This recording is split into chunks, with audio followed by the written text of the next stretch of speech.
وزیر اطلاعات فواد چودھری کا کہنا ہے کہ ملک کے خلاف ہر دور میں سازشیں ہوتی رہیں، پاکستان ہر بار نئی طاقت کے ساتھ ابھرا۔ پاکستان کو کمزور بنانے کے لیے کئی ملکوں نے مل کر سازش کی۔ بھارت کی موجودہ قیادت پاکستان کے ساتھ اچھے تعلقات میں رکاوٹ ہے۔ تقریب سے خطاب میں وفاقی وزیر نے کہا کہ بھارت نے افغانستان میں بلین ڈالرز کی انویسٹمنٹ کی، مگر قسمت نے ان کا ساتھ نہیں دیا۔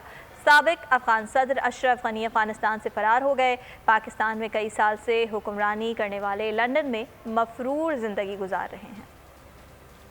جو مرضی پاکستان کے خلاف سازشیں ہوئیں اور ہو رہی ہیں اور ہوتی رہتی ہیں، انشاءاللہ پاکستان ہر سازش کے بعد ایک زیادہ کامیاب ملک بن کے ابھرا ہے اور انشاءاللہ ایک زیادہ لیڈ رول میں پاکستان ہے اور رہے گا۔ افغانستان کے اندر جو ہندوستان تھا اس نے کتنی بڑی انویسٹمنٹ کی، billions and billions of dollars جو تھے انہوں نے افغانستان کے اندر لگائے، لیکن قسمت ساتھ نہیں۔ جب اشرف غنی رات کو 2:30 بجے فرار ہوئے افغانستان سے اور ازبکستان پہنچے تو ان کے جو پرانے دوست تھے جنہوں نے ان کو 10 سال رکھا، جب ان سے پوچھا گیا کہ یہ آپ کے دوست یہاں پہ آئے ہیں کیا کرنا ہے، تو انہوں نے آگے سے کہا کہ وی ڈونٹ نو ہے۔